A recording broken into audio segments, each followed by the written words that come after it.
Hey guys! Today we're going to talk about a resin pouring technique called a dirty pour. This technique results in swirls of different colors, and it's really fun because it's always a little bit random what you're going to get. Dirty pour actually encompasses a wide variety of things, because all it really means is that you're going to put all of your different colors into the same cup and then pour that into the mold. In this video I'm going to go through kind of three main categories of dirty pour that I call resin pours, ink pours, and split cup pours.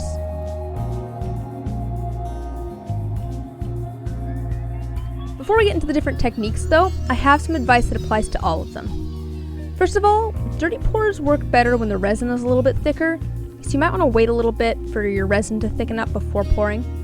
The thicker resin helps prevent the colors from mixing together too much. Also, to help prevent the resin from mixing together, pouring the resin in a thicker stream works better. The thinner the stream of resin going from the cup to the mold, the more mixed the colors will be. I'll also usually add new resin to my pour cup for every dye or two, so that I can make sure every dye is getting a similar amount of each color. That's less important for the split cup pour, which we'll get to, but for the other two techniques, I found that works best. To get good swirls, I found that it's good to pour the resin into the mold not all on the same spot. I try to move the pour cup around a little bit while pouring to distribute the resin across the mold. I'll also note that sometimes the first pour out of the cup will just have a big blob of one color, so you might want to keep that in mind when deciding where you want to pour first. Alright, first technique. Let's talk about a mixed resin pour. This is probably what one would think of when I say putting multiple colors in a cup before pouring it, because for this we're going to mix up a bunch of different colors of resin to all put into the same cup. How we layer the resin in the cup can really affect what result we get. So for example, in this dye, I put the resin next to each other and poured so that a little of each color went into the mold at the same time. So when we unmold it, we see a little bit of each color in stripes through the dye. But in this dye, I layered the colors on top of each other and started pouring so that the color on top of the cup went into the mold first. This led to a dye that fades from one color to a different color at the other end of the dye.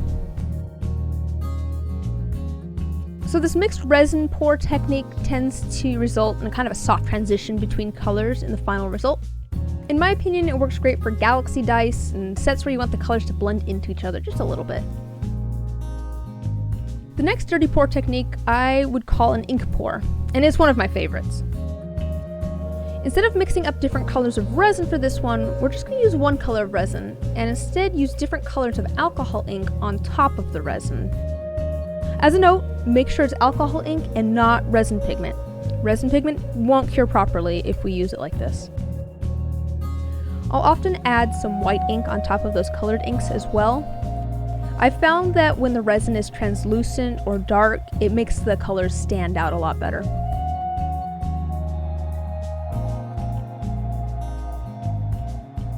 Doing an ink pour usually results in kind of one of two looks.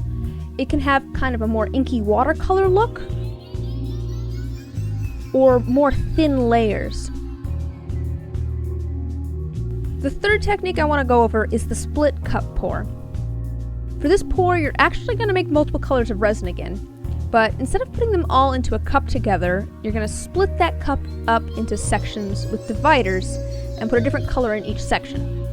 So I got this cup from Let's Resin on Amazon. I'll leave a link in the description below. But I've also made my own split cups before by taking a disposable condiment cup and gluing little strips of thin plastic packaging inside of it as dividers.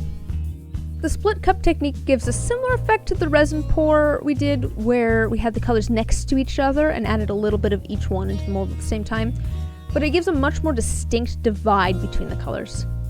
I usually do split cup pours with opaque colors to really show off that distinction, but it might be fun to experiment with some translucent colors as well. We can always mix techniques too. For example, I can use ink and multiple colors of resin to get a completely different look on a set of dice.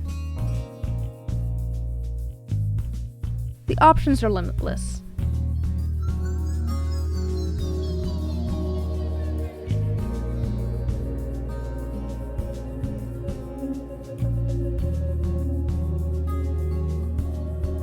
There's lots of things I want to try with dirty pours. And if you have any ideas for dirty pours I should try in the future, let me know in the comments below.